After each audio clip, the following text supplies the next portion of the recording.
Prime debate में आपका स्वागत है। चंडीगढ़ में प्रशासन कैसा होना चाहिए और किसके हाथ में प्रशासनिक फैसलों की कितनी बागडोर होनी चाहिए, ऐसे सवाल काफी अरसे से पूछे जा रहे हैं और प्रशासन में बदलाव की जरूरत महसूस की जा रही है। इन्हीं हालात में म्युनिसिपल काउंसलर्स का एनुअल वार्ड फंड बढ़ाने की तजवीज सामने आई है। नॉमिनेटेड काउंसलर्स को भी एनुअल वार्ड फंड देने की बात उठाई गई है। चंडीगढ़ में चुने हुए म्युनिसिपल काउंसलर्स को अपने वार्ड के विकास के लिए सालाना 40 लाख रुपए मिलते हैं। पिछले दिनों एक कमेटी बनाई गई थी जिसका काम वार्ड डेवलपमेंट फंड की गाइडलाइंस को रिव्यू करना था। इस कमेटी ने सिफारिश की है कि म्युनिसिपल काउंसलर्स का सालाना विकास फंड बढ़ाकर 1 करोड़ रुपए कर दिया जाए। तर्क ये है कि सांसदों को इस वक्त चुनाव क्षेत्र के विकास के लिए 2 करोड़ रुपए सालाना मिलते हैं, जबकि 1993-94 में ये राशि 5 लाख रुपए थी। इस तर्ज पर चंडीगढ़ के पार्षदों का सालाना विकास फंड बढ़ाया जाना चाहिए। इसके साथ ही सिफारिश की गई कि नॉमिनेटेड काउंसलर्स को भी सालाना विकास फंड मिलना चाहिए। चंडीगढ़ म्युनिसिपल कॉर्पोरेशन में पार्षद नॉमिनेट करने के लिए नियम बनाया गया था कि इससे अलग अलग क्षेत्रों का अनुभव रखने वाले लोग प्रशासन का हिस्सा बन सकेंगे, लेकिन बहुमत में आने वाली पार्टियां अक्सर अपने वफादारों को नामजद करती हैं। नामजद पार्षदों का कोई तय वार्ड नहीं होता, इसलिए नामजद पार्षदों को वार्ड विकास फंड देने के मायने ये भी हैं कि इससे उनकी वफादारी पक्की हो जाएगी। दूसरी तरफ दलील ये भी दी जा रही है कि चुने गए पार्षद विकास योजनाओं को आखिरी साल में लागू करते हैं ताकि चुनाव जीते जा सके। इस मामले में नामजद पार्षदों के ऊपर इस किस्म का राजनीतिक दबाव नहीं रहेगा। इस सिफारिश को अगर माना जाता है तो चंडीगढ़ में पार्षदों की भूमिका बिना शक बढ़ जाएगी, लेकिन विकास कैसा होगा ये आने वाला समय ही बताएगा। वार्ड डेवलपमेंट फंड को बढ़ाने और नामजद पार्षदों को डेवलपमेंट फंड देने का क्या फायदा है, क्या नुकसान है, कोई फायदा होगा भी या नहीं, इस पे चर्चा करने के लिए हमारे साथ स्टूडियो में मौजूद हैं सतीश कैंथ जो चंडीगढ़ के डिप्टी मेयर हैं और मेजर DS संधू जो नॉमिनेटेड काउंसलर हैं। इनके अलावा सतेंद्र सिंह जो भाजपा के काउंसलर हैं। आप सभी का आज की इस चर्चा में स्वागत है।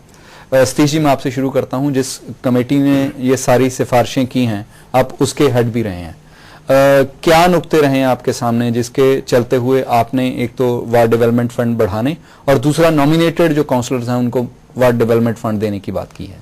एक्चुअली देखिए 1996 में जो कॉरपोरेशन होंद में आ गई थी चंडीगढ़ में, उसमें भी कॉरपोरेशन इस तरीके से बनाई गई थी ताकि लोगों की इसमें डेवलपमेंट में लोगों की भागीदारी ज्यादा हो और ग्राउंड लेवल पे काम हो। हुआ 1998 में 5 लाख फंड था। सबसे पहले मैं आपको बताता हूं कि गाइडलाइंस जब से कॉरपोरेशन बनी है, जब से इनकी गाइडलाइंस जो पहले तय कर दी गई थी वो कॉरपोरेशन की 23rd मीटिंग थी और 28/7/1998 को वो बना दी गई थी एक बार। उसमें 5 लाख फंड था और उसके साथ जैसे जैसे वार्ड डेवलपमेंट में पैसा खर्चना है उसकी गाइडलाइंस बना गई थी। उसके बाद आज तक जब जिस कमेटी की सिफारिशों से पहले कोई भी कमेटी ना बनाई गई, ना ही उसकी गाइडलाइंस को रिवाइज करने के लिए कोई हाउस में कोई प्रस्ताव आया। अब लेकिन जो वार्ड डेवलपमेंट फंड है वो तो 5 लाख से बढ़कर 40 लाख 40 लाख 2003 में 40 लाख हो गया था, लेकिन गाइडलाइंस उसकी नहीं फ्रेम की गई थी। गाइडलाइंस एज इट इज रह गई थी, सिर्फ फंड बढ़ा दिया गया था। अब उसमें जब फंड हमारा 40 लाख हुआ, अब क्या हुआ, जब 1996 में कारपोरेशन थी उसके बाद आपने देखा होगा भी हमारे पास कई डिपार्टमेंट भी एडमिनिस्ट्रेशन ने हमारे को ट्रांसफर कर दिए। उसमें आप ले लीजिए इलेक्ट्रिसिटी बाद में आया। सेकेंडली हमारे पास अब एजुकेशन, प्राइमरी एजुकेशन आ गई, हमारे पास प्राइमरी हेल्थ आ गई, पर उसमें ये कहीं नहीं कहा गया भी वार्ड डेवलपमेंट फंड से एक काउंसलर उन डिपार्टमेंट्स में पैसा किस तरीके से खर्चेगा। तो क्या हुआ, तो हमने उन चीजों को भी ध्यान में रखकर अब ये देखा भी इन गाइडलाइंस को रिवाइज करने की जरूरत है। तो उसमें एक तो 40 लाख से ज्यादा 1 करोड़ की डिमांड की गई है। एक सजेशंस दिए गए हाउस में, वो इसलिए दिए गए हैं ताकि जो आज 1996 में जो प्राइस एक्सेलेरेशन हुई है 40 लाख का काम आज अगर एक काउंसलर अपने 28,000 की एक काउंसलर का एरिया आ जाता है, 28,000 उसमें वोटर्स होते हैं, लेकिन वैसे अगर देखा जाए जनसंख्या उसमें 4 गुना ज्यादा हो जाती है, वोटर्स कम होते हैं, तो प्राइस एक्सेलरेशन होगी और चीजें की उसके चलते हुए आपने रिकमेंड किया है कि 1 लाख हो जाए, 1 करोड़ हो जाए। हाँ, एक मतलब भी 40 लाख से 1 करोड़ तक। ठीक है, ठीक है। हमने एक तो ये, और दूसरा जो नॉमिनेटेड काउंसलर्स को ये फंड देने की बात है, उसके पीछे क्या तर्क है? उसके पीछे ये है भी, पहले आप जो नॉमिनेट काउंसलर जीत कर मतलब भी नॉमिनेट किए जाते हैं, होता क्या है भी, जिस एरिया में नॉमिनेट काउंसलर्स रहते हैं, चाहे आपने देखा होगा एक इलेक्टेड काउंसलर जहां से आता है वहां पर नॉमिनेट भी उनका भी वहीं पे घर होता है। आपने देखा होगा रेजिडेंस वेलफेयर एसोसिएशंस होती हैं, नॉन पॉलिटिकल एनजीओज भी होती हैं, लोगों की अपनी मोहल्ला सुधार कमेटी भी होती है।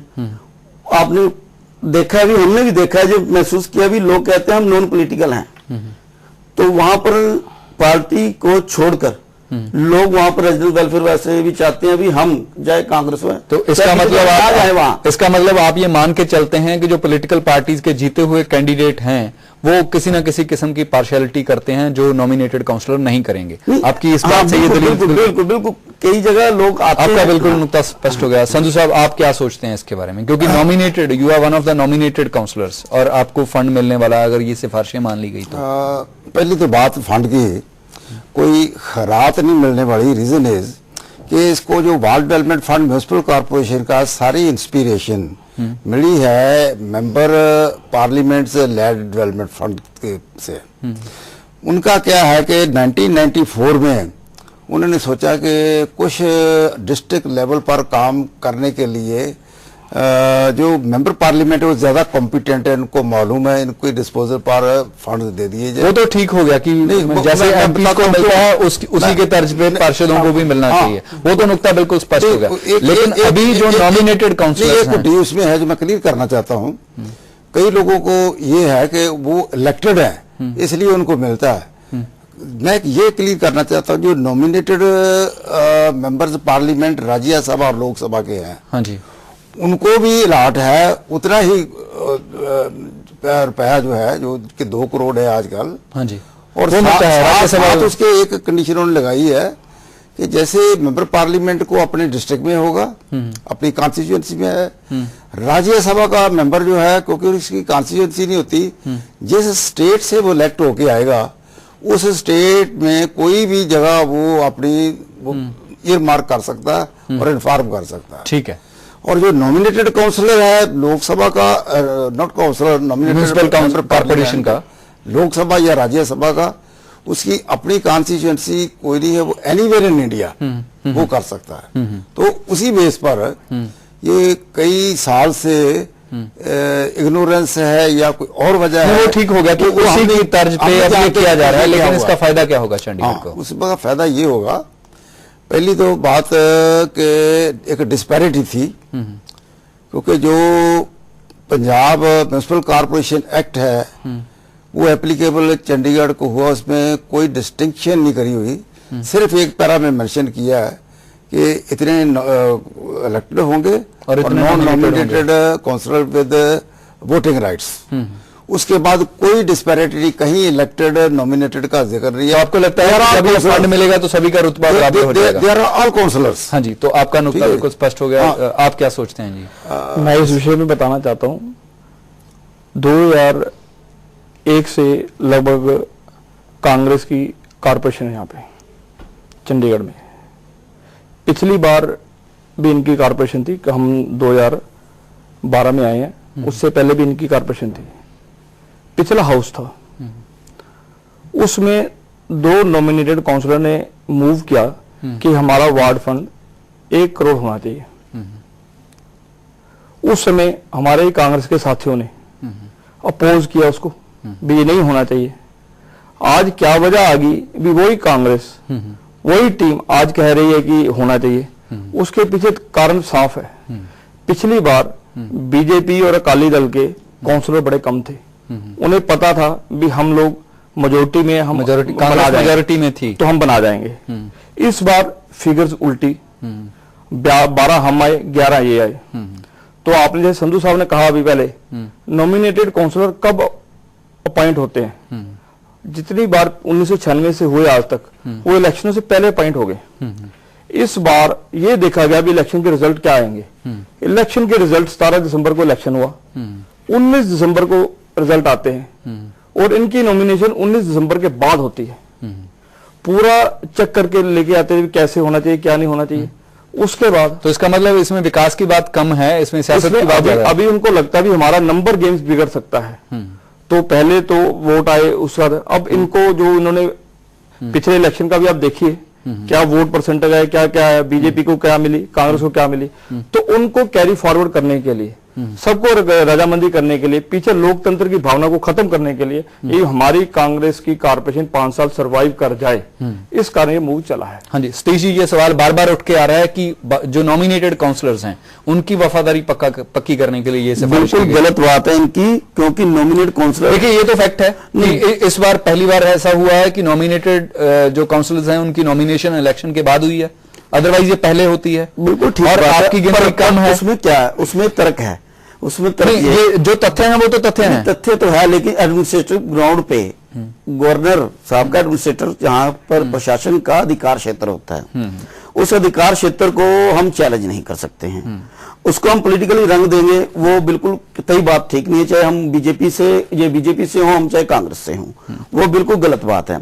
एक बात इन्होंने बीच में बोली भी, पिछली बार हमारे हाउस के नॉमिनेटेड काउंसलर्स ने ये मूव किया था, लेकिन जो 40 लाख की इन्होंने कहा था 1 करोड़ के लिए दिया था, लेकिन उस समय मेरे भाई साथी को नहीं पता भी, उस समय हमारे पास कॉर्पोरेशन में 1996 से हमारे पास कॉर्पोरेशन में फंड्स की कमी थी, उसके बाद भी फंड्स की कमी थी। इस साल चंडीगढ़ एडमिनिस्ट्रेशन को जितना फंड सेंटर से, अभी आपने देखा होगा 156 करोड़ रुपया हमारे माननीय सांसद पवन कुमार बांसल जी ने 156 करोड़ एक्स्ट्रा, मैं सुन लीजिए ना, अभी फंड की कमी, इसलिए हमारे फंड को बढ़ाने की तभी बात होती है 200 करोड़, जब हमारे पास उसमें फंड्स थे नहीं तो बढ़ाने की बात ही नहीं होती। वही मैं कह रहा हूँ, हमारे पास कॉर्पोरेशन में फंड्स हैं, आपका ये नुकता बिल्कुल स्पष्ट हो गया कि अभी हमारे अपने फंड भी बढ़ाए जा सकते हैं। आपका ये नुकता स्पष्ट हो गया। सतेंद्र जी आप बताइए क्या कहना चाहते हैं। जी को मैं स्पष्ट करना चाहता हूँ, इस बार इन्हीं के काउंसलर सुभाष चावला जी ने पिछले से पिछले हाउस में क्वेश्चन किया था। हमारे पास 500 करोड़ एफडी थी, क्योंकि एक कारपोरेशन चलती है तो उसमें एक एफडी चलती है। इनकी जानकारी के लिए, और चंडीगढ़ को भी पता है, उस 500 में से 200 करोड़ रुपया कारपोरेशन ने खर्च दिया था। तो ये जो पैसे वाली बात कर रहे हो बिल्कुल गलत है, उसमें कोई दो रहे। अभी आजकल हाउस टैक्स लगाने की बात कर रहे हैं। हाँ जी, क्योंकि हमें पैसा चाहिए, हमें सबको चाहिए, हमें ग्रांट चाहिए। अब आज बिल्कुल स्पष्ट हो गया, और इसके ऊपर मैं संधू साहब आपके पास आऊंगा, लेकिन मैं अभी आपके पास वापस आता हूं। अभी समय हो गया एक छोटे से ब्रेक का। ब्रेक के बाद ये चर्चा इसी तरह जारी रहेगी।